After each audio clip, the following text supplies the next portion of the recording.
Oke, baik. Jadi eh, ini mata kuliah tentang basis data. Mayoritas dari peserta kuliah ini adalah angkatan 2024 ya, betul. Meskipun ada beberapa yang mungkin angkatan yang sebelumnya gitu. Oke, sebentar, sambil kita sedikit kita pastikan. Jadi ini ada beberapa orang yang angkatan sebelumnya. Nah ini saya yang pertama, eh, oke kita panggil dulu. Wulan Adiningsih ada? Nggak ada. Ada, Dodi? Pak. Oh ada, Wulan ada? Halo? Ada, Pak. Oke, silakan cek Iya, cek absen ya. Dodi? iya, Pak. Ya, Dodi tadi kayaknya udah muncul sih. Mana Dodi? Ada Pak, ada Pak. Ya, ya absen P ya semua ya. Kemudian satu lagi, lalu. Ada lalu. Ada Pak, ada. Oke. Nah, yang lain angkatan 24 nggak usah saya panggil satu-satu.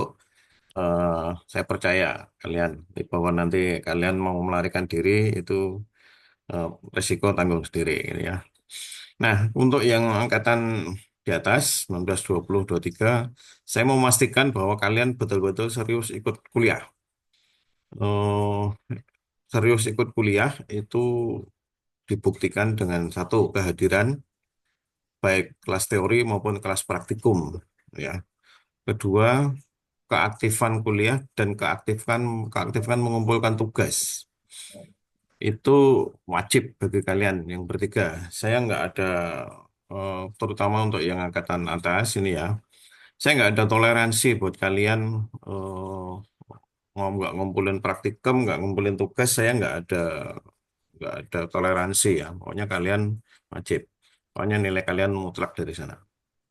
Tuh, Baik, ya, ini Pak. Ini sekaligus yang lainnya juga gitu. Tugas ini juga perlu dipenuhi. Kemudian praktikum nanti ikuti rule yang ada di lab yang nanti dipandu oleh asisten gitu ya.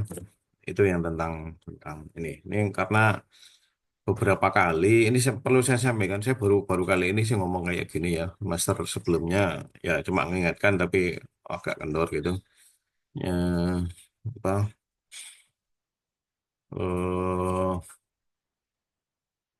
sering sering ini ya, sering luput gitu ya. Jadi angkatan atas itu kemudian karena mungkin merasa mengulang, merasa ilmunya udah punya gitu sehingga tugas diabaikan dan praktikum diabaikan. Atau kalau memang ilmunya sudah punya, mestinya udah lulus duluan gitu. Oke, itu aja saya pastikan Anda begitu ya. Baik, itu tentang beberapa hal. Nah, kemudian sebelum kita masuk di materi ini di konsep basis data, eh, saya perlu ngomong dulu tentang mungkin kita apa ya kesepakatan kelas dulu ya, kesepakatan kelas.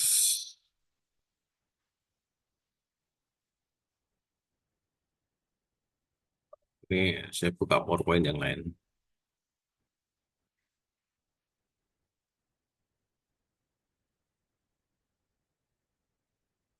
Oke, baik. Jadi kita kita menyebutnya dengan kontrak belajar perkuliahan gitu. Jadi ini beberapa hal yang perlu kita sepakati.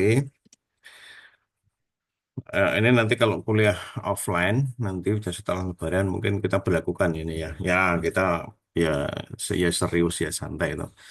Jadi paradigma kita berkomunikasi ini senyum, salam, sapa, sopan, santun itu diperlukan sehingga nanti ketika kita ketemu dan sebagainya maka itu tetap perlu diperlukan. Kemudian datang tepat waktu, terlambat maksimal 10 menit gitu ya.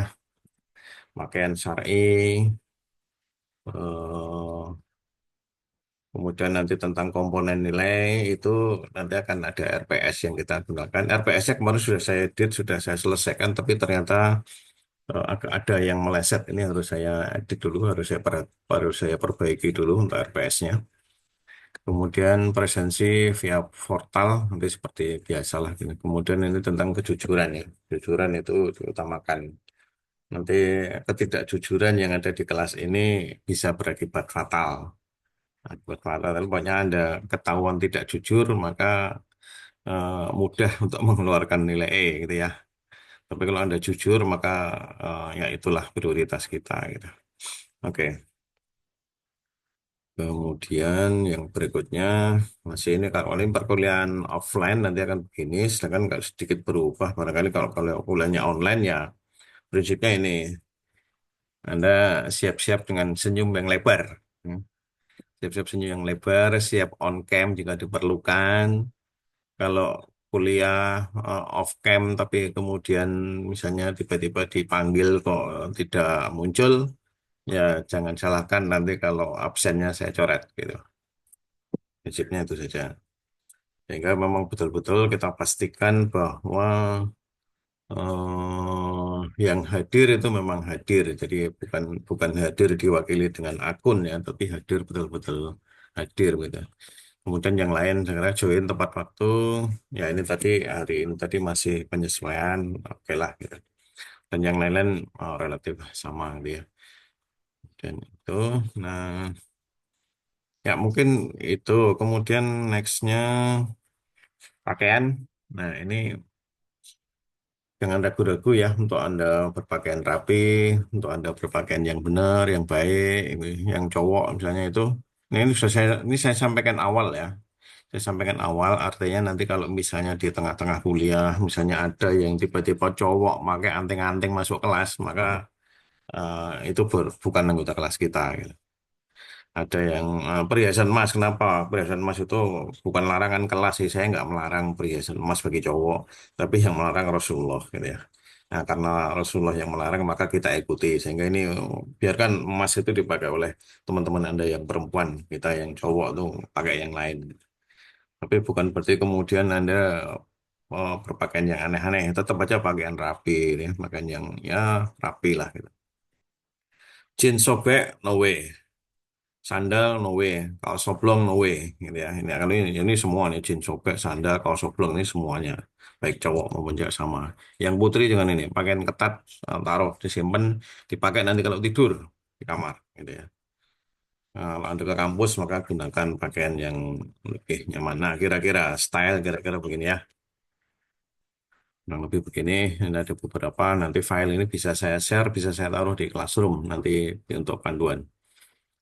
Oke, ini dari sisi penampilan ada contoh-contoh begini. Kemudian tata laksana kita awali dengan basmalah. Kemudian sesekali kita akan baca Quran secara singkat, perkuliahan dan diakhiri dengan hamdalah. Kira-kira begitu. Nah, ini juga ada eh sebenarnya ini secara umum ya, tidak hanya berlaku untuk perkuliahan kita, tetapi bahwa hal-hal seperti ini Anda perlu menjaga etika dalam berkomunikasi dengan orang lain, baik dengan dosen, dengan orang tua, dengan siapapun, nah khususnya di kelas, maka kaitannya dengan dosen, ini perlu kita arahkan lah, karena ada juga beberapa yang ternyata cara berkomunikasi dengan orang tua, cara berkomunikasi dengan dosen itu menggunakan terminologi yang tidak pas gitu, sehingga ini perlu dipaskan.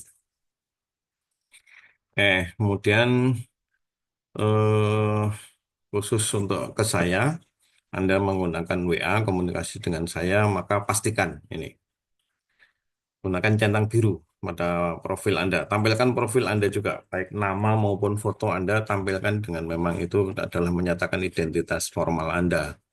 Jadi kalau Anda eh, chattingan dengan saya kok centangnya centang abu-abu, nggak ada centang birunya, maka saya nggak akan ngerespon. Ya, saya nggak akan ngerespon, nggak mau saya. Karena Anda hidden ya sudah, saya mendingan nggak ngerespon gitu. Itu kemudian nama, terus setidaknya nama ya. Nama tampilkan dengan real name Anda, jangan tampilkan dengan nama-nama yang nggak jelas gitu. Mentang-mentang kucing Anda namanya Bulbul, misalnya, kemudian ada tulis real name Anda menjadi Bulbul. Nah, ini kan nggak pas gitu ya untuk komunikasi dengan orang lain. Baik, itu ya terkait dengan eh, mekanisme kelas kita. Mudah-mudahan bisa kita kondisikan bersama-sama. Oke, gitu dulu. Ada pertanyaan terkait dengan ini kontrak belajar, eh, dengan kontrak kelas kita. Udah aman ya. Nah, ini masih ada saja satu dua yang baru datang dan mungkin belum berhasil join ke breakout room. Nah, tentang breakout room, apakah ada kendala di Anda untuk masuk ke kalau kalau masuk ke Zoom-nya mungkin tidak ada masalah ya, tapi masuk ke breakout. Nah, ini soalnya gini ada HP itu kan versi Android tertentu atau versi Zoom tertentu itu menu breakout-nya nggak muncul. Saya sendiri di HP saya tadi saya cari-cari kok menu breakout-nya di mana kok saya nggak belum nemu dia. Oh, nanti cross check ya, cek dengan Zoom Anda apakah breakout-nya masalah apa enggak. Nanti laporkan ke grup yang memang nggak nemu breakout-nya. Kalau kalau mayoritas tidak ada breakout room-nya, ya mungkin ya ini misalnya aja, misalnya kalau di laptop tapi ya di laptop itu ini ada breakout room-nya. Tapi kalau di HP nanti cross check. Kalau memang banyak yang menu breakout room-nya nggak muncul, ya berarti kita agak keribetan pakai breakout room. Nah, nanti bisa jadi kita harus balik ke Gmeet mungkin saja. Oke, baik. Itu sebagai pengantar perkuliahan. Mudah-mudahan sekali lagi bisa kita gunakan untuk ya kesepakatan kita, untuk panduan kita ini ya. Eh, baik. Nah, berikutnya kita akan kembali masuk ke materi ya, materi kita.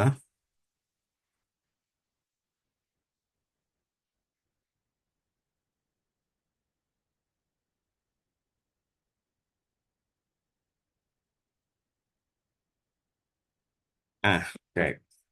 Ini materi kita. Nah, sebelum masuk ke materi kita, saya pengen tahu deh profil Anda, eh, karena mungkin nanti akan sedikit banyak berpengaruh pada beberapa hal. Gitu. Adakah di antara Anda yang dari SMK? Saya pengen tahu. Gak ngaruh apa-apa ya, gak ngaruh di nilai dan segala macam ya. Ini akan mempengaruhi pada saya cara saya ngomong, cara saya berbicara nanti seberapa detail saya harus bicara. Itu. Adakah yang dari SMK? Kemudian kalau dari SMK, rumpunnya rumpun apa gitu? Itu yang saya pengen tahu. Nah, kalau nanti kalau misalnya sudah banyak yang dari rumpunnya, misalnya apa TKJ atau yang terkait dengan misalnya bahkan misalnya ada yang dari RPL, nah itu kan biar malah bisa lebih lanjut. Ini hal-hal tertentu bisa kita skip gitu, misalnya gitu. Atau nanti kita bisa diskusi lebih lebih detail di situ tentang itu ya. Tapi sekali lagi ini nggak mengaruh pada apa-apa, hanya pengaruhnya nanti pada eh, teknis diskusi kita mungkin gitu. Baik.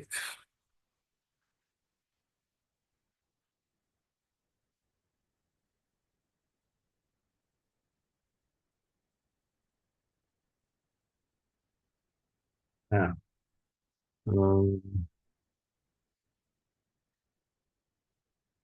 oke, balik di sini di materi kita sebentar. Ini mouse saya kelihatan nggak di Anda ya?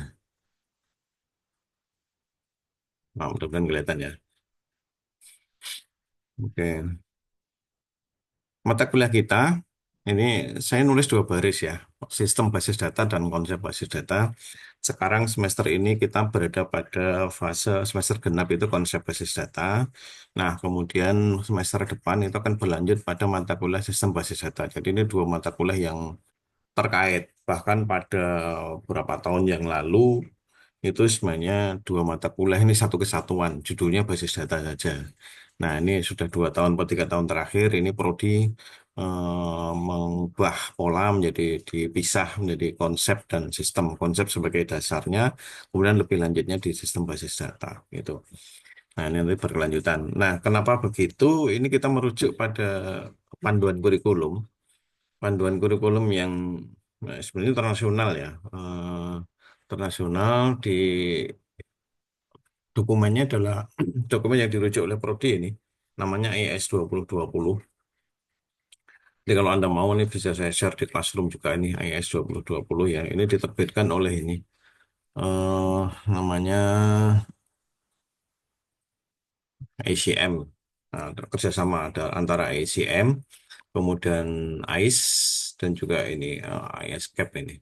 Ini asosiasi internasional yang membahas kurikulum-kurikulum pada prodi-prodi yang terkait dengan komputer, baik sistem informasi, ilmu komputer, informatika, gitu. Ini ada di ICM, sedangkan khususnya untuk information system itu lembaganya namanya AIS, gitu, Association for Information System. Kalau di Indonesia namanya AISINDO.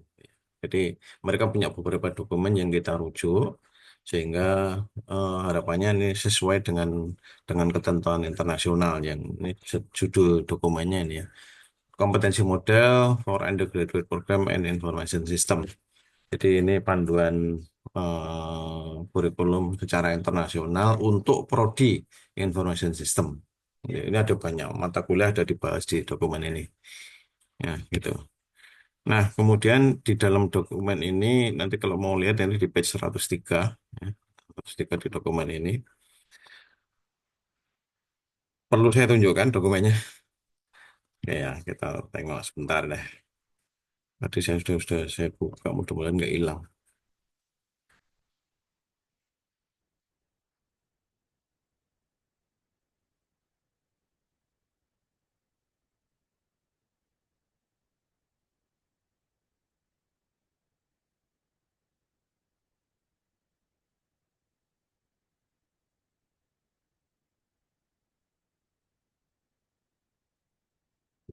Sharing kemana nih?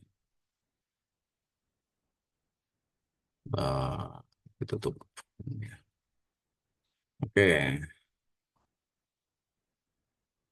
ini dokumennya ya, dokumennya ini bisa dilihat kah? Saya maximize.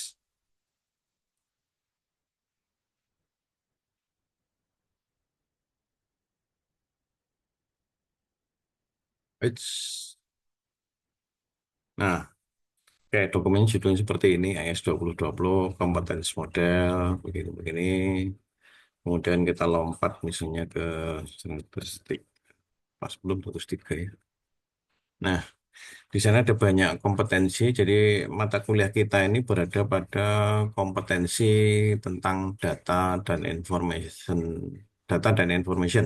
Sedangkan areanya adalah data dan information management di sana. Nah, panduannya ada enam hal ini. Kompetensinya ini yang harus Anda kuasai dalam 1 tahun. Tahun ini dan tahun depan melalui mata kuliah konsep basis data dan sistem basis data. Yang nomor 1 sampai nomor 3 kita selesaikan di semester ini dalam mata kuliah konsep basis data, sedangkan yang 4 sampai 6 ini akan kita selesaikan semester depan dalam mata kuliah sistem basis data. Kurang lebih begitu isi dokumennya yang kita rujuk itu ya. Nanti lebih lebih enak saya convert ke PowerPoint kita ini meskipun hanya sekilas.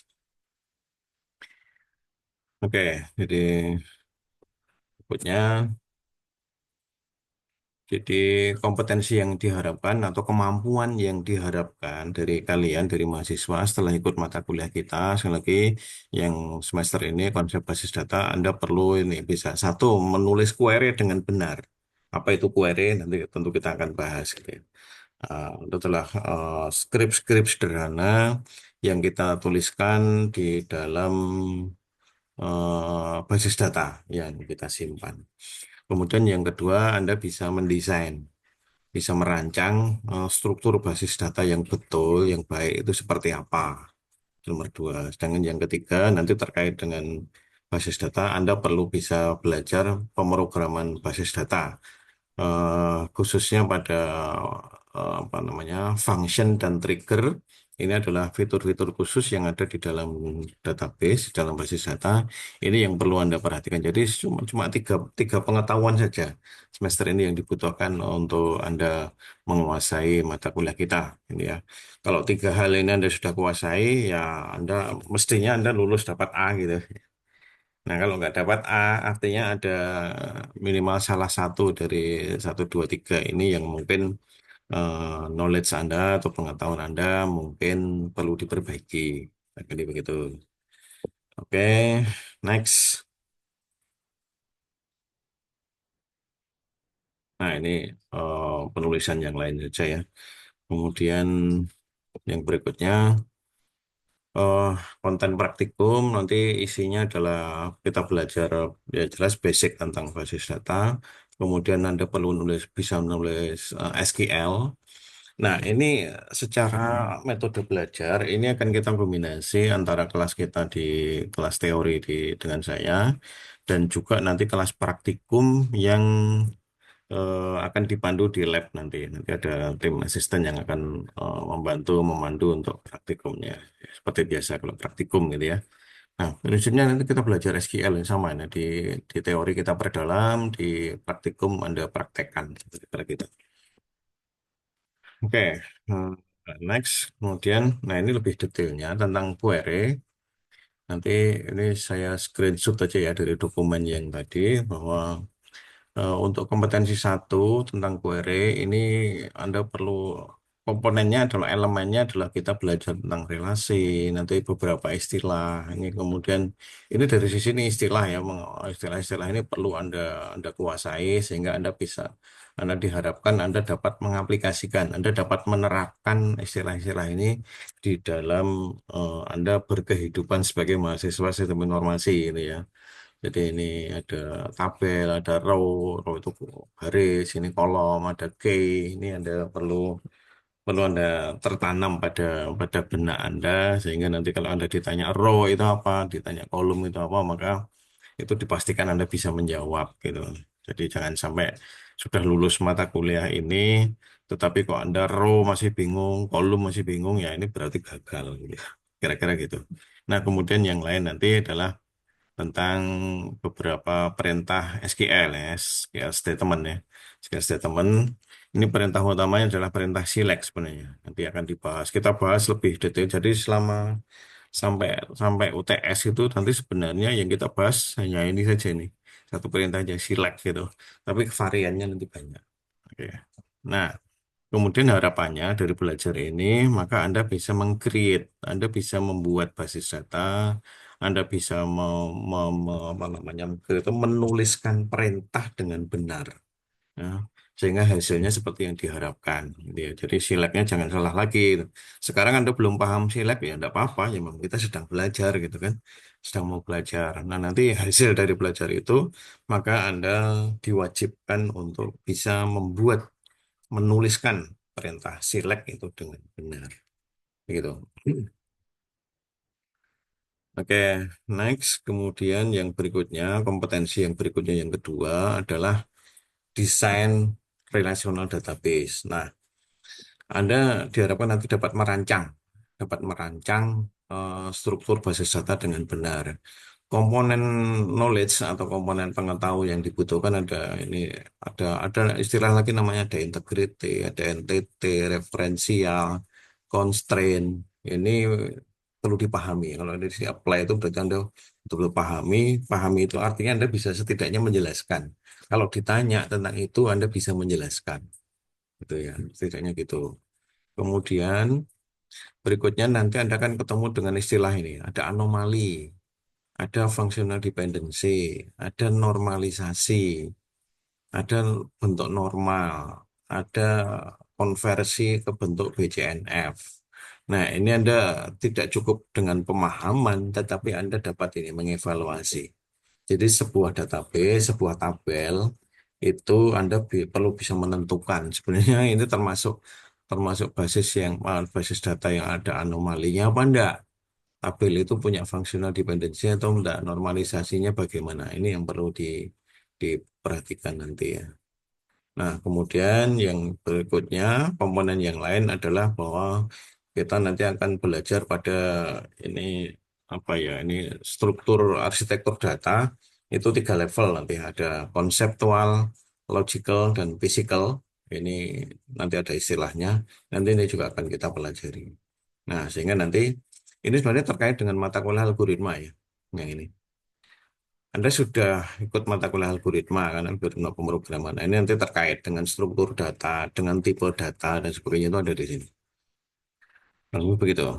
Oke, next kemudian berikutnya kompetensi yang ketiga itu tentang tadi function dan trigger. Tentang function dan trigger ini juga mutlak diperlukan. Jadi nanti ada beberapa perintah lebih lanjut untuk di database. Database kita nanti akan menggunakan MySQL. Ini di komponennya nanti adalah ini ada SQL Procedural Language dan Function Trigger. Nah, ini targetnya atau Anda harus mentargetkan diri agar Anda bisa menuliskan perintah-perintah ya, baik yang function trigger maupun SQL prosedural ini dengan benar. Nah, kalau Anda sudah nulis dengan benar sesuai dengan yang diharapkan, ya sudah, berarti Anda lulus. Kira-kira gitu ya. Jadi ada tiga kompetensi. Oke, itu sebagai pengantar kita kaitannya dengan apa namanya rencana mata kuliah kita. Kemudian nanti ini eh, tentang komponen penilaian kurang lebih nanti begini, tetapi nanti agak lebih fixnya akan saya tuliskan di RPS ya, karena RPS saya eh, perlu ada saya update sehingga ini belum saya tuliskan di sini, belum belum clear ini nanti. Tapi kira-kira ada penugasan, ada praktikum, ada UTS, ada UAS, dan nanti masing-masing ada CPMK-nya. Nanti CPMK nomor berapa, punya bobot berapa, nanti bisa dilihat di dokumen RPS nanti. Lagi ya. Ya, kayaknya itu ya untuk oh, info tentang perencanaan perkuliahan kita. Kayaknya begitu. Oke. Oke, so far sampai sini dulu ada yang ditanyakan barangkali. Ini belum masuk mata kuliah ya. Belum belum masuk ke materi kuliah ya. Ini baru sampai kontrak belajar.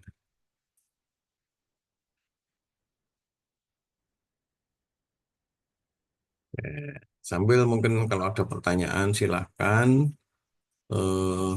Eh, sebentar saya mau buka file kita yang lebih ini ya. File materinya. Tadi sudah saya buka, tapi kok saya tutup lagi nampaknya. Sebentar.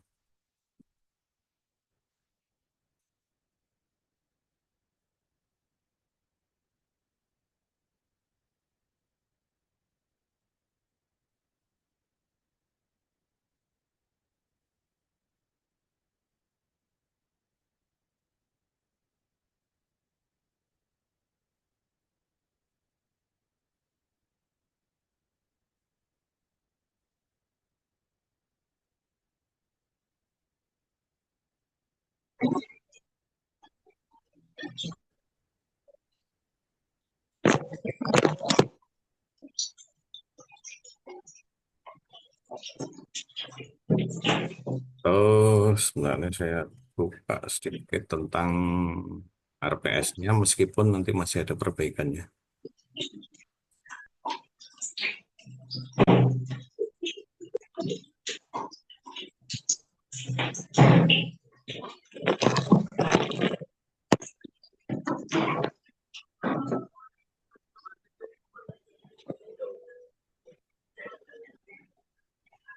Oke, kalau dokumen RPS-nya ini segini masih dalam proses karena ada editing. Kira-kira jadi kalau ditanya nanti CPL-nya apa, CPL mata kuliah kita itu ada dua CPL 06 dan 07 ya, merancang dan menggunakan basis data bla bla bla. CPL 07 memahami menggunakan berbagai metodologi pengembangan sistem. Nah, dua itu kemudian kita turunkan dalam format CPMK. Nah, nanti itu perlu disesuaikan gitu. Ini yang perlu kita edit nanti. Prinsipnya isinya adalah nah ini ada yang belum ini ya kaidah normalisasi. Nanti ini yang perlu kita sesuaikan. Ya, di sininya yang masih disesuaikan nanti. Oke, ini dokumen RPS-nya sudah ada tapi perlu perbaikan nanti. Kalau sudah ada nanti ini bisa dilihat di portal Anda ya. Anda di portal nanti bisa melihat dokumen ini. Nanti kalau sudah ada nanti kita lihat sama-sama. Oke.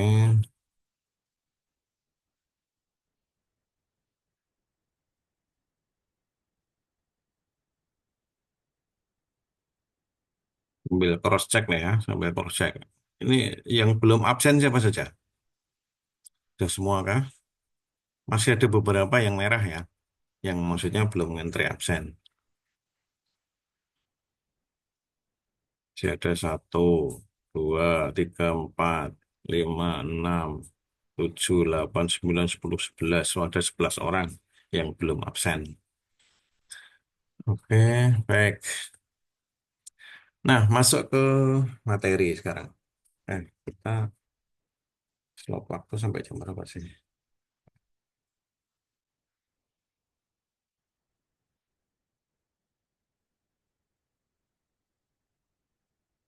Oke, sampai jam 12-an. Oh, tinggal waktu 40 menit ini. Oke, baik. Eh,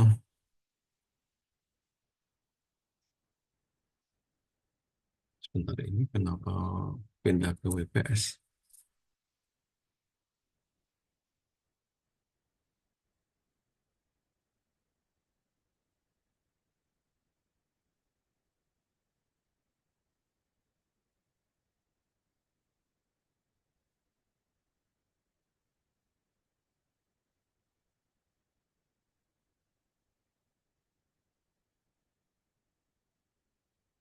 Ya, baik.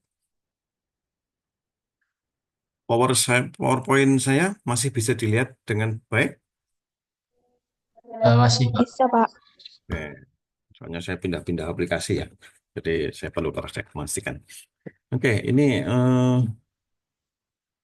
buku yang kita gunakan sebagai rujukan utama, sebagai rujukan utama di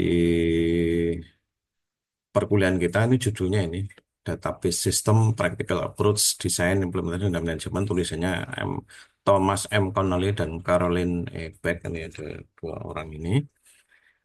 Eh, Meskipun Anda ada buku-buku, kalau Anda punya buku-buku basis data gitu berbahasa Indonesia, mungkin Anda bisa beli di atau cek di perpus gitu. Anda misalnya jalan-jalan di Gramedia atau di Andi Offset, Anda nemu buku, silahkan ya. Itu insya Allah materinya nggak jauh-jauh deh. Materinya karena untuk yang buku-buku lokal itu memang kurang lebih materinya sama. Saya juga punya koleksi beberapa buku berbahasa Indonesia yang itu bisa memperkuat, bisa memudahkan pemahaman dan sebagainya. Itu silakan ya, itu sangat membantu dalam. Saya sendiri dulu juga belajarnya juga eh, sangat terbantu dengan buku-buku lokal berbahasa Indonesia. Ada banyak buku basis data di terbitan macam-macam, terbitan lokal Indonesia itu ya, baik di Jogja, dari Jakarta, dari Bandung itu banyak. Silahkan, Anda bisa tuker-tukeran dengan teman gitu. Satu beli yang ini, yang satunya beli yang ini, satunya beli yang ini. Anda bisa pakai lewat circle Anda masing-masing. Anda bisa koleksi, bisa tukaran buku itu. Jangan eh, jangan ragu-ragu untuk membaca sesuatu, untuk belajar sesuatu dari membaca buku. Karena bagaimanapun, meskipun sekarang sudah ada AI yang sangat canggih, kalau Anda mengandalkan AI, maka yang paham itu AI-nya, bukan Anda, gitu ya. Sedangkan yang dituntut di sini adalah yang harus paham itu Anda, bukan AI-nya. Kalau Anda mengandalkan AI, Anda mungkin bisa kopas ya. Kalau misalnya Anda disuruh mengerjakan tugas, Anda disuruh menulis apa, itu Anda bisa kopas dari hasil AI. Nah, ya ketemu aja gitu. Tetapi dalam hal pemahaman, dipertanyakan, ya. Dipertanyakan. Kecuali Anda bisa melakukan parafrase atau menulis ulang dari apa yang Anda peroleh dari AI. Itu baru mungkin gitu. Oke, baik. Dari buku ini eh, kita lihat nanti ini untuk keperluan baik di kelas teori maupun di kelas praktikum, maka Anda mungkin perlu yang kita butuhkan sebenarnya ini ya, MySQL-nya ya. MySQL dan GUI tools-nya bisa pakai MySQL Yoke atau pakai yang lain. Nanti sambil dicek di lab gitu. Itu kebutuhan untuk latihan, untuk praktikum di situ. Kemudian, kita geser. Nanti topik-topiknya yang kita bahas dalam bab ini, atau mungkin kita coba selesaikan dari ini. Setidaknya ini ada beberapa ya, contoh penggunaan database itu seperti apa, kemudian karakteristik, problem-problem dengan basis data. Nanti ada istilah lagi namanya DBMS ini. Nah, ini yang perlu Anda paham, Anda semuanya harus paham gitu. Oke, kemudian nanti juga kita akan ngomongin tentang fungsi DBMS, tentang komponen DBMS, personel-personel itu yang nanti jabatan-jabatan. Jadi kalau kita nanti Anda sudah lulus itu Anda bisa bekerja di lingkungan DPMS. Nah, kira-kira jabatannya apa saja? Nah, ini bisa dilihat dari sini. Kemudian ada sejarah perkembangan dan sekilas lah kita lihat keuntungan kerugian perlu kita pahami gitu. Nah, terus contoh aja ini basis datanya. Nanti bisa jadi mungkin pada setelah pertemuan kedua nanti saya minta Anda akan saya minta untuk membuat contoh gitu ya. Contoh berbentuk visual gambar. Sekarang belum. Ini contoh-contoh. Jadi kalau kita ngomongin aplikasi basis data itu sebenarnya saat ini hampir setiap aspek kita hidup itu ada basis datanya ya. Ada teknologi basis data yang tersemat atau terpasang atau terpampang di depan kita. Mulai yang pertama Anda belanja di supermarket ya. Anda belanja di supermarket itu Anda baik itu supermarket besar ataupun kecil, selagi dia sudah menggunakan sistem atau setidaknya dia bisa atau punya punya aplikasi untuk ngeprint nota, ngeprint nota secara otomatis, itu notanya bukan ditulis tangan ya. Notanya adalah nota yang dicetak dari komputer secara sistem, maka berarti dia sudah menerapkan basis data application dan supermarket bisa jadi. Atau Anda punya kredit card, kartu kredit bisa jadi. Kalau nggak kartu kredit ya ya mungkin ATM, Anda sudah punya ATM kan, punya punya rekening bank itu sudah menggunakan basis data. Tiket misalnya, Anda misalnya eh, saya nanya nih, Anda kalau ke Jogja ataupun pulang balik ke negara asal masing-masing, Anda beli tiketnya lewat apa? Langsung datang ke loket atau lewat aplikasi? Traveloka. Traveloka, oke ya. Ada yang Traveloka, ada yang mungkin tiket.com atau apapun gitu. Nah, itu artinya di dalam itu di situ sudah ada basis data. Ada aplikasi basis data. Jadi tersimpan data, seseorang bisa ngorder, seseorang bisa membeli, tapi juga ada yang jual gitu kan. Kan nggak mungkin kita membeli kalau nggak ada yang jual gitu kan. Itu seperti itu. Kemudian misalnya di sirkulasi perpustakaan.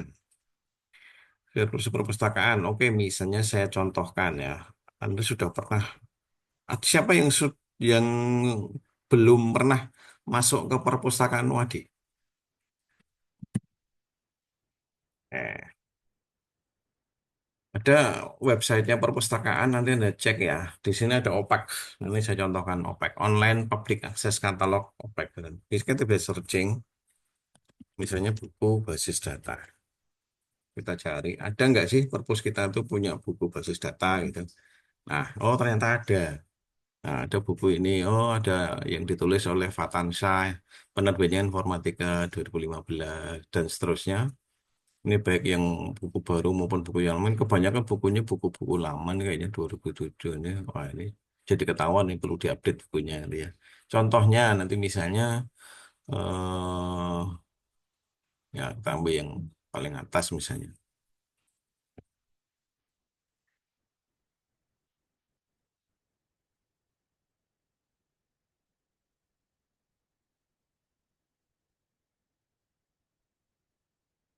Ada koleksi buku, ada koleksi penelitian yang tersimpan di perpus kita yang judulnya ada kata basis data gitu ya. Nah, ini kan menarik itu ya, menarik. Nanti bisa Anda cek nanti ketersediaannya seperti apa. Nah, misalnya ini ada buku ini kita cek dia posisinya di mana. Oh, ada di perpustakaan kampus 4, oh ada 3 nih bukunya. Oh, tersedia berarti bisa dipinjam. Misalnya gitu. Nah, ini adalah contoh sirkulasi perpustakaan yang menjadi salah satu contoh gitu ya. Tadi kalau kita bicara sirkulasi perpustakaan, itu seperti itu. Kemudian kita lanjut eh,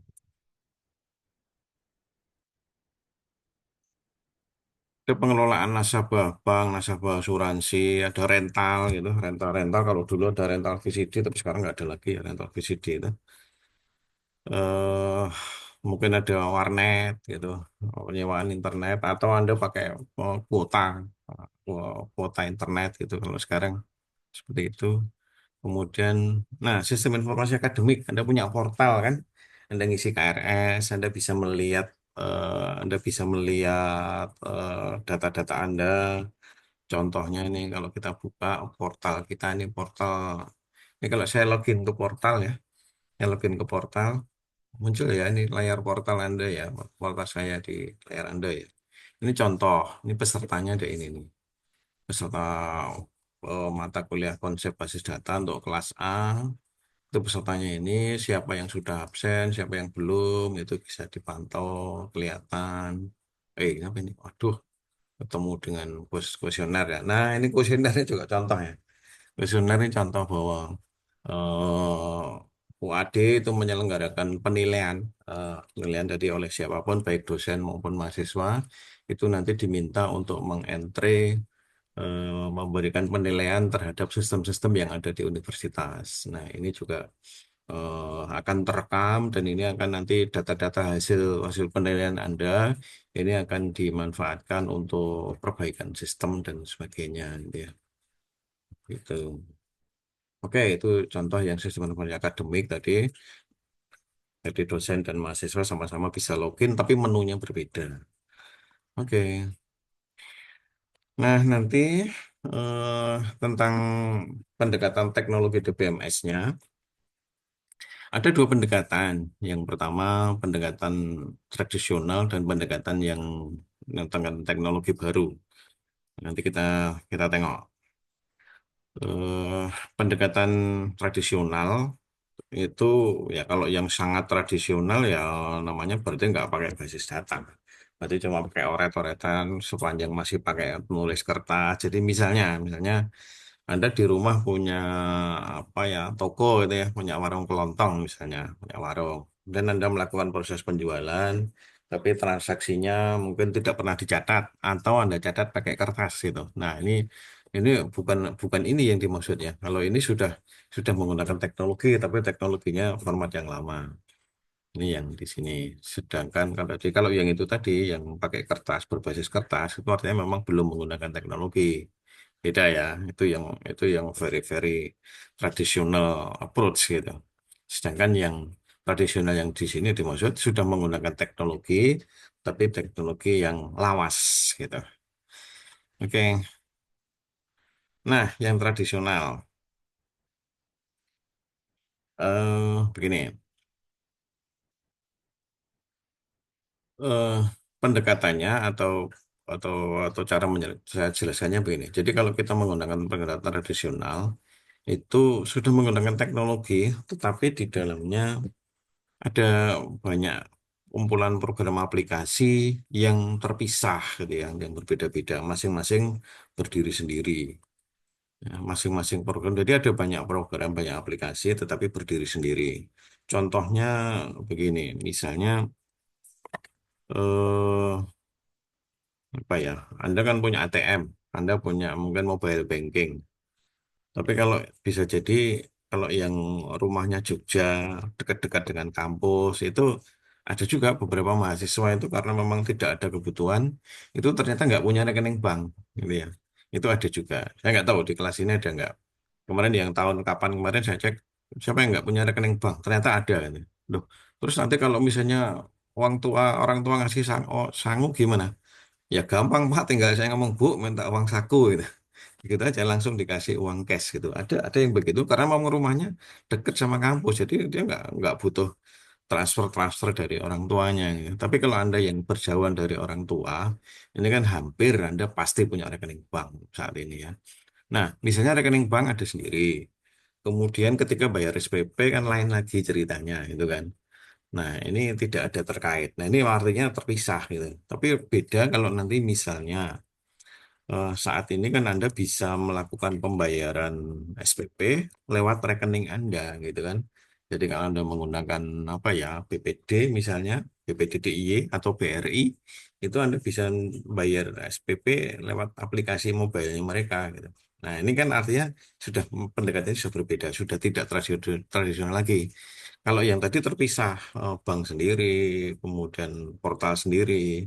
Nanti kalau di Wadin misalnya ada sistem kepegawaian sendiri, terpisah. Nah ini artinya terpisah-pisah. Sedangkan Ya ini masih tradisional. Kita di Wadah juga masih semi gitu ya. Kalau pendekatannya seperti itu. Nah, gambarannya begini. Ini secara visual. Visual.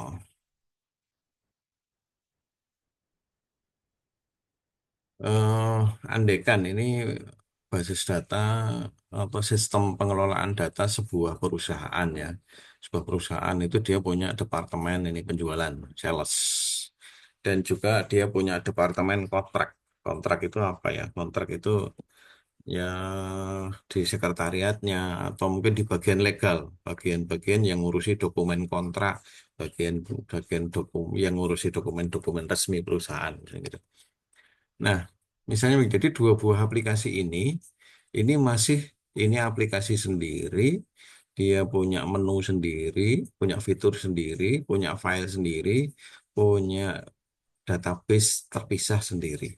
Yang ini juga gitu, kontrak ini sendiri, ini terpisah. Jadi yang atas yang dan yang bawah ini terpisah sama sekali tidak terkait, gitu ya, tidak terkait.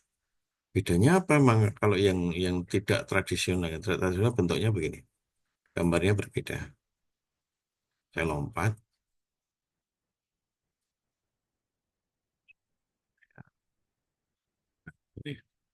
Nah, sama-sama sales dan kontrak ya.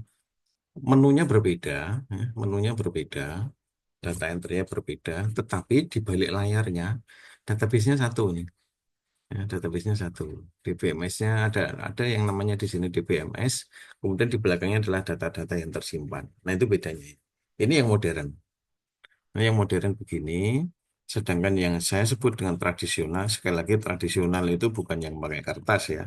Tradisional itu sudah menggunakan pendekatan, tetapi menggunakan aplikasi yang terpisah. Bedanya seperti apa? Coba perhatikan. Di sini Departemen Sales punya 3 file. Departemen kontrak juga punya 3 tabel gitu ya, file atau tabel. Dia nyimpen data. Ini misalnya, sebentar ini.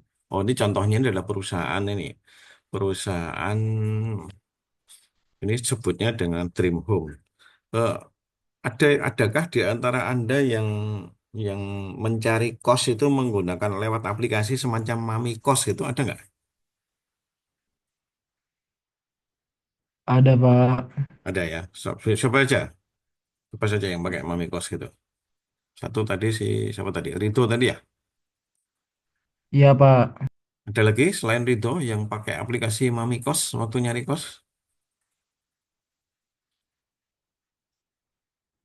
Nggak ada. Ya, oke. Kalau nggak ada ya nggak apa-apa. Cuma contoh saja.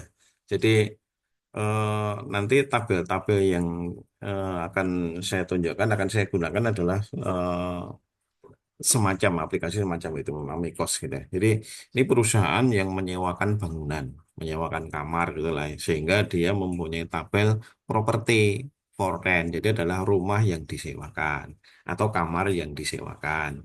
Kemudian ada private owner, pemiliknya siapa? Ada klien. Private owner itu memilih. Kalau Mami Kos itu kan kalau di perusahaannya sehingga bangunannya itu milik orang banyak. Jadi bukan milik sendiri, ya. Punyanya orang banyak, dia yang menghimpun gitu ya. Sehingga dia punya tabel private owner.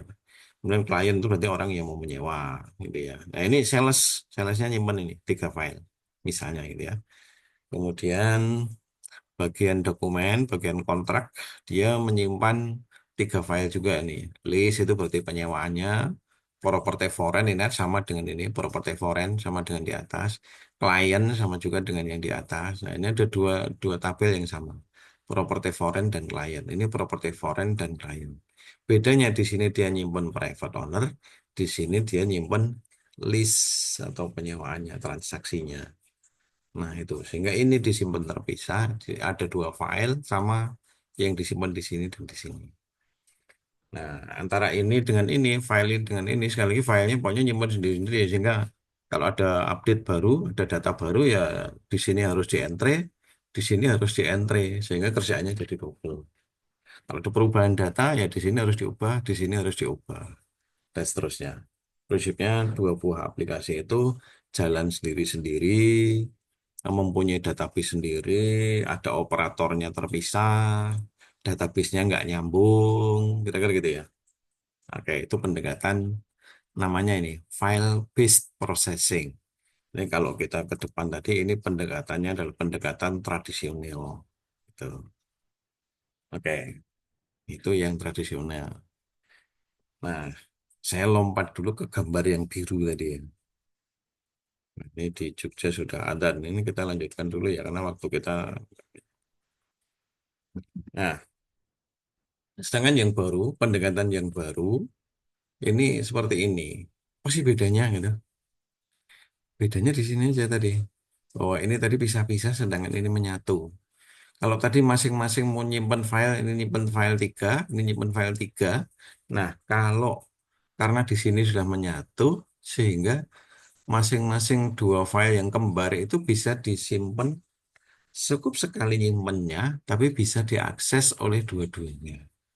Jadi tadi kan ada, coba deh tadi yang sama sih apa tadi ya? Ini private property for rent dan klien ya. Ada property for rent dan klien. Ini kembar kan? Kembar. Kalau kita perhatikan balik ke sini lagi, ini property for rent dan klien. Nah ini sama filenya. Cukup disimpan satu kali. Nah, gitu kan? Cukup disimpan satu kali. Sedangkan masing-masing yang private owner ini miliknya sales, yang lease ini miliknya kontrak. Nah, tinggal gitu aja sehingga dari sisi penyimpanan jelas ini lebih hemat gitu kan. Karena yang tadinya harus nyimpen 6 file ini cukup menjadi 4 file karena dua orang yang dua file ini sharing diakses bersama. Nah, keuntungannya nanti banyak gitu kan. Atau kita coba lihat sebelum jadi ini yang jelas terintegrasi ya, menyatu gitu. Coba kita lihat. Jadi kondisinya tadi untuk yang ini ya, yang yang tradisional itu situasinya adalah kondisinya data saling terpisah, terisolasi, sehingga masing-masing mengelola data sendiri-sendiri. Nggak bisa kita ngambil data di sebelah gitu. Ya, sesuatu program tidak memahami dari data penting pada program yang lain. Tuh, jadi memang sendiri-sendiri betul. Terus situasinya adalah duplikasi data, boros ya, boros penyimpanan. Kemudian, nah ini situasinya nanti menjadi data teknologinya begini. Eh, Balik ke sini tadi. Secara teknologi ini antara sales dan kontrak ini bisa dibuat secara terpisah. Misalnya, yang ini menggunakan bahasa pemrogramannya PHP, yang ini menggunakan bahasa pemrogramannya Java, gitu ya. Jadi dua buah aplikasi menggunakan eh, dua pemrograman, dua teknologi yang berbeda itu memungkinkan sehingga karena secara teknologi bisa berbeda-beda sehingga ini nanti karakternya ini data ini betul-betul hanya miliknya masing-masing gitu, tidak incompatible. Jadi data itu tidak bisa dipertukarkan. Jadi tadi bagian sales balik ini tadi, bagian sales ini nggak bisa membaca datanya kontrak dan bagian kontrak nggak bisa membaca datanya di sales karena memang berbeda. Nah itu masalah besar untuk saat ini itu masalah besar gitu ya. Sehingga eh, karena masalah besar sehingga memang kemudian dicarilah teknologi alternatif itu ya sebagai solusi. Nah, solusinya apa? Solusinya ya ini kemudian yang menggunakan yang gambar yang biru ini tadi. Nah, ini. Nah, akhirnya ini harus disatukan ini database-nya ini. Yang beda hanya menu di depan, ya. Yang beda hanya menu di depan, sedangkan datanya menjadi satu di sini, sehingga konsistensi data itu nanti akan menjadi lebih baik. Konsistensi data akan meningkat gitu. Ada integrasi datanya. Oke, nah kemudian dengan kondisi seperti ini nanti jadinya eh, ini tadi disebut teknologinya di BMS ya, sorry, di BMS Database Management System. Nah, ya, teknologinya menjadi database management. Nah, posisinya di sini di BMS. Nah, di BMS di sini. Nah, dengan DBMS, nah teknologi inilah yang kita pelajari. Sudah sejak lama sih ya, sejak tahun berapa itu sudah menggunakan DBMS. Jadi baru itu sudah relatif umurnya mungkin sudah ya lebih dari 10 tahun ya DBMS itu. Oke. Itu tentang DBMS. Kemudian, nah nanti di dalam DBMS kita akan ketemu ini. Jadi kumpulan data yang secara logika saling berhubungan. Itulah basis datanya nantinya. Jadi kalau ditanya definisi dari basis data itu apa, database itu apa, secara teknologi, secara definisi ini kumpulan data yang secara logika saling berhubungan dapat digunakan bersama-sama atau share. Kemudian ada eh, oke, dirancang untuk memenuhi kebutuhan organisasi. Itu itu situasinya. Jadi ya, saling berhubungan itu yang mana? Ya, kita balik ke sini tadi. Jadi antara sales dan kontrak itu dua buah departemen yang tidak bisa terpisah gitu. Karena sebenarnya sales ini membaca datanya kontrak, si kontrak juga baca datanya sales, saling tukar menukar data gitu. Nah, karena tukar menukar data itulah makanya kemudian jadi kumpulan data yang saling berhubungan, diakses bersama, dirancang untuk memenuhi kebutuhan organisasi. Oke. Tuh. Nah, secara logika terhubung, entitas, atribut, melekat pada organisasi yang bersangkutan. Oke, next. Nah, kemudian kalau tadi adalah pengertian tentang basis data, ya ini tadi tentang basis data. Berikutnya tadi kan ada DBMS. Nah, bedanya apa tuh? Kalau ngomong DBMS, nih, terus ada DBMS kita ngomongin dengan sistem softwarenya. Jadi sistem software yang digunakan untuk nih memberikan kemudahan pada user. Ya. Contohnya ya, ini yang nanti akan kita pakai. Kita akan pakai salah satu produknya. Ini MySQL yang akan kita gunakan untuk praktikum maupun di kelas. Ada produk-produk yang lain. MS Access, ada Oracle, Paradox, Sybase, dan seterusnya. Ada banyak. Gitu. Bahkan sekarang ada teknologi yang baru yang disebut dengan NoSQL. Gitu ya. SQL itu juga bagian dari DBMS. Oke,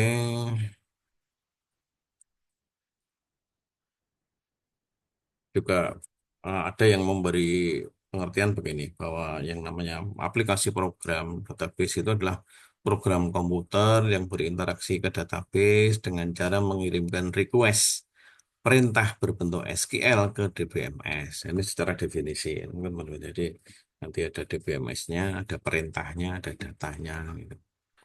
Gitu. Nah, kalau ngomong SQL, apa itu SQL? Kita lanjut ya sedikit ya. SQL itu perintah, ya, perintah. Perintah untuk apa? Perintah untuk mengakses data. Nah, nanti ini selama setengah semester atau lebih itu yang kita pelajari ya ini sebenarnya perintah SQL ini banyak. Apalagi di praktikum. Di praktikum nanti selama satu semester betul-betul full Anda belajar tentang SQL. Oke, next. Perintahnya nanti dibagi dalam dua kelompok, DDL dan DML.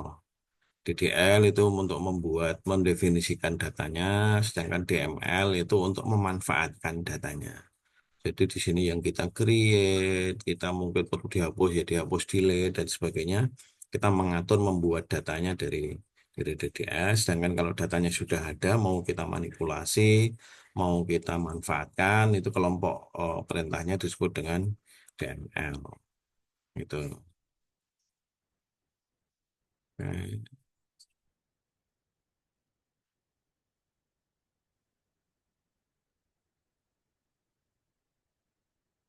Nah, dengan pendekatan database, ya, dengan pendekatan database approach ini eh, di dalamnya nanti akan tertempel beberapa hal.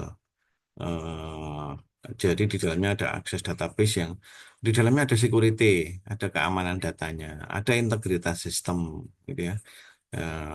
Jadi security dan integrity ini yang kadang-kadang menyatu ya. Security itu berarti memang pengamanan, sedangkan integrity itu apa ya, ya terintegritas terkait antara satu dengan yang lain. Juga ada concurrency control yang artinya ada banyak proses berjalan sekaligus, paralel gitu. Ada recovery control, ini kalau misalnya terjadi kerusakan, nanti recovery-nya seperti apa. Ada juga user katalog. User katalog itu masing-masing user punya kelompok menu yang berbeda. Ya misalnya tadi portal, ya. Portal, coba kita balik ke tampilan portal kita. Nah, portal ini kan kalau saya menunya seperti ini. Saya sebagai dosen gitu. menunya begini, ada akademik macam-macam, ada karya dosen, ada ini menu saya mungkin lebih banyak dibandingkan menu yang punya Anda ya, misalnya gitu. Jadi ada jabatan, ada AIK, kita juga ada AIK. Anda punya AIK, saya juga punya AIK gitu. Kemudian penilaian kinerja, ini ada riwayatnya macam-macam, ada gaji saya ada di sini gitu ya. Dan sebagainya. Ini menunya menunya dosen. Sementara menu portal Anda kan berbeda, tidak seperti ini. Padahal sama alamatnya nih portal gitu kan. Portal ADCID sama. Ya, ini balik bahwa ini adalah apa user katalog tadi ya. Kalau kita ngomong user katalog artinya eh, antara kelompok user satu dengan kelompok user yang lain ini akan mempunyai akses yang berbeda. Gitu. Nah, kemudian dari sisi ini view, pasti view itu. Ya, bahasa bebas saya kalau ngomong view itu penampakan gitu ya. Nanti mungkin kalau kita pas ketemu kita bisa perbincangkan dengan bercanda yang lebih nyaman dengan tentang view ini. Ya, jadi view itu cara memandang data gitu ya. Jadi data itu oleh user satu dengan orang user yang lain bisa dilihat dengan cara yang berbeda. Misalnya begini, sama-sama data akademik tadi ya. Data dari sistem informasi akademik itu sebagai dosen wali kita bisa melihat datanya. Sebagai kaprodi bisa melihat data, sebagai dekan, mungkin kepala PAA, Pak Rektor itu masing-masing bisa melihat data. Tapi bahwa antara rektor dengan dosen wali, dengan kaprodi itu menunya beda, data yang disajikan berbeda. Ya tergantung kebutuhan. Jadi kalau Pak Rektor ya aksesnya Pak Rektor nggak perlulah melihat yang kayak ini tadi. Nah ini contohnya seperti ini. Jadi, nah RPS ya RPS-nya Pak Tawang ngapain juga Pak Rektor ngelihat ini nggak perlu. Jadi Pak Rektor ya cukup nanti ada menu-menu tertentu yang memang hanya bisa diakses Rektor. Misalnya Pak Rektor hanya melihat, nah ini contohnya ya, contohnya ini Rektor hanya melihat waktu tempuh masing-masing prodi. Oh, prodi SI itu rata-rata lulusnya misalnya 4,5 tahun. Nah ini Pak Rektor cukup begitu aja, nggak perlu ngelihat data detailnya. Tapi kalau Kaprodi atau dosen wali, dia harus detail, harus detail. Misalnya kalau dosen wali, balik ke sini lagi. Ini kalau saya masuk ke bimbingan akademik, nah ini mahasiswa yang menjadi bimbingan saya, itu datanya nanti, oh seperti nggak bisa masuk ya karena ini terkunci kuesioner ya, nanti ya, lain kali. Ya, karena belum terisi kuesionernya. Nah, ya prinsipnya ini nah view. Jadi ada istilah view di dalam DBMS, ini menarik karena data itu bisa dilihat dari sisi-sisi tertentu saja. Nah, kenapa harus begitu?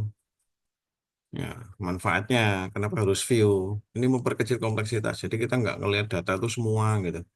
Ya, oke, tentang view nanti kita kita perbincangkan di saat kita ketemu. Saya akan lebih ngobrol dengan enak. Kalau begini ini ya terbatas ngobrolnya. Oke, jadi ini tentang view. Kemudian yang lain berikutnya nanti adalah kita tadi bicara tentang DBMS ya. DBMS itu ada komponennya tentu. Nah, ini kita sudah ngomongin teknologinya, environment-nya. Kita kan data, kita ngomongin data. Data itu terkait dengan kita nggak bisa ngomongin data kalau nggak ada hardware dan software, gitu kan? Nggak ada hardware dan software. Pasti harus ada software-nya, DBMS ya. Pasti ada hardware-nya. Bisa nggak Anda punya Microsoft Windows tapi Anda nggak punya laptop gitu? Kira-kira gunanya untuk apa itu? Nggak kepake kan? Ya kita punya software bagus. Anda misalnya punya installer eh, apa operating system misalnya Android gitu. Tapi Anda nggak punya HP-nya. Anda punya Android-nya tapi Anda nggak punya HP-nya. Itu artinya Anda punya software tapi nggak punya hardware. Atau dibalik, Anda punya hardware, Anda punya laptop, tapi Anda nggak punya Windows, nggak punya Android, nggak punya operating system, yang artinya memang hanya fisik saja, hanya fisik benda gitu, nggak ada software-nya. Nah itu juga nggak jalan. Nah, artinya begini, kalau kita ngomongin data, itu kita ngomongin mesin. Mesin komponennya ada hardware dan software. Itu pastilah, itu ya ini kayak gini kok diomongkan ya. Ya, tapi memang harus kita sadari bahwa namanya komponen hardware dan software itu dua buah komponen yang terpisah, yang ini saling terkait, nggak bisa dipisah gitu. Oke, ada hardware, software, dan data. Terus berikutnya ini ada prosedur dan people. Apa maksudnya? Ada laptop, ada Windows, ada aplikasi macam-macam. Kalau nggak ada people-nya, untuk apa? Gitu kan? Nggak ada people-nya, nggak ada manusianya. Artinya laptop itu nggak ada pemiliknya. Tidak ada yang make, nggak ada usernya. Ya nothing kan, tidak bermakna. Gitu. Jadi itu people. Kemudian ada people, ada orang, tapi ada prosedurnya, ada hukum-hukum yang berlaku. Ini laptop milik saya, aturannya saya yang pakai gitu. Atau data milik saya, sehingga saya yang punya otoritas. Nah ini prosedur. Juga prosedur itu misalnya gini, ada data mahasiswa, ada data pembayaran SPP, ada hardware software, ada mahasiswanya. Tapi perlu ada aturannya. Aturannya misalnya SPP-nya itu berapa sih yang harus dibayar, gitu ya. Atau boleh bayarnya berapa kali. Nah ini kan prosedur. Atau Anda misalnya eh, belanja online gitu kan, belanja online. Ada hardware, software, ada datanya, ada people itu ada yang jual, ada pembeli, ada juga. Kan ada aturan mainnya tuh bahwa pesanan Anda baru dikirim kalau Anda sudah bayar atau Anda COD gitu kan. Nah, ini prosedur, aturan gitu. Nah, artinya ini mengikat. Jadi komponen DBMS sebenarnya sampai di sana. Tidak hanya sekedar data, tapi bahwa ada hardware, software, data, prosedur, dan people. Gitu ya. Oke, next. Ya, ini penjelasan dari tadi hardware, software, data itu ada di sini ya. Di sini. Kemudian prosedur, ada people. Nah, kalau ngomongin people, kita ngomongin role, aturan main. Di dalam manusia, di dalam basis data itu ada banyak. Ada data administrator, ada DBA, ada namanya eh, database designer, gitu ya. Kemudian ada programmer, ada end user itu ya kita sebagai pemakai gitu. Nah, inilah macam-macam. Oh, ini baru sebagian ya. Ini baru sebagian. Ini baru personel-personel yang terkait dengan database. Ini belum ngomongin security, belum ngomongin teknisi, belum ngomongin analis. Ini baru seputaran database. Itu ada komponen manusianya seperti ini. Gitu. Nah, bisa dibayangkan masih banyak hal lagi gitu ya, yang lain. Oke. Nah, kira itu inti dari yang kita perbincangkan hari ini. Sisanya ini ada histori ini ya, histori sejarah. Nah, sejarah nanti kaitannya dengan model data. Nanti ini terkait dengan berikutnya nanti bisa ada pembahasan yang lain terkait dengan ini. Kemudian ini ada advantage, ya, keuntungan. Jadi kalau kita mau menerapkan pola DBMS itu ada keuntungan-keuntungan tertentu yang bisa kita lihat di antaranya ini. Data akan lebih terkendali, redundansinya tidak ada, jadi datanya nggak double di mana-mana, data konsisten gitu ya. Ada sharing data, ada integrity dan security yang bisa dijaga. Nah itu semuanya bisa kita kondisikan kalau kita pakai DBMS. Kalau kita nggak pakai DBMS, nggak ini nggak muncul seperti ini ya. Ini advantage of DBMS-nya begitu. Banyak ya, banyak.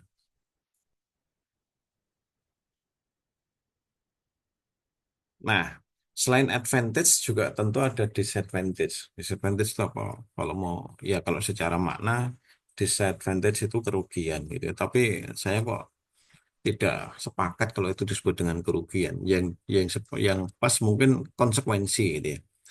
Manakala kita mau mendapatkan advantage, keuntungan yang seperti ini, maka maka kita mau tidak mau kita harus sadar bahwa ada hal-hal seperti ini yang perlu kita kondisikan, bahwa kompleksiti, bahwa sistemnya menjadi lebih kompleks, ukurannya menjadi lebih besar, bahwa perlu biaya, ada baik biaya untuk belanja DBMS-nya maupun belanja untuk belanja hardware-nya. Itu kok konsekuensi logis gitu ya. Jadi kalau kita ngomongin DBMS ya pastilah ini dibutuhkan gitu, nggak bisa enggak. Sehingga Saya lebih sepakatnya ngomong disadvantage ini sebagai apa, kebutuhan, bukan sebagai kerugian. Kalau ini dianggap sebagai kerugian, kalau nggak mau komplek ya sudah, nggak usah pakai DBMS gitu. Cuma artinya kita nggak bisa mendapatkan keuntungan-keuntungannya gitu. Kira-kira gitu. Ya, ya, ya, itu dulu deh. Kayaknya. Ya, jadi lagi kita hari ini kita tadi ya agak lama karena kita tadi bergeser dari Game Meet ke Zoom ternyata penyesuaian. Sekali lagi untuk yang Zoom tadi kalau misalnya ada yang di HP-nya nggak ada menu untuk breakout room maka minggu depan kita boleh saja nanti kita balik ke Game Meet lagi yang lebih mudah. Ini bukan masalah mudah dan sulit ya, semuanya mudah aja sebenarnya. Hmm, Cuma menunya ada yang muncul, ada yang tidak gitu ya. Secara stabil, Zoom lebih stabil, tapi berbayar, sedangkan yang Limit ini kan bisa digunakan secara free. Gitu. Oke, ada pertanyaan mungkin. Oh, ini ada yang izin sholat, oke. Ya, itu. Baik, saya kira cukup ya kuliah kita untuk hari ini. Itu yang kita perbincangkan sehingga minggu depan kita akan lanjutkan. Kalau tadi chapter 1, maka minggu depan kita akan membuka slide chapter 2. Silakan boleh dibaca dulu dengan file sudah ada di ini ya, file sudah ada di Classroom, Anda bisa siapkan di. Oke, begitu.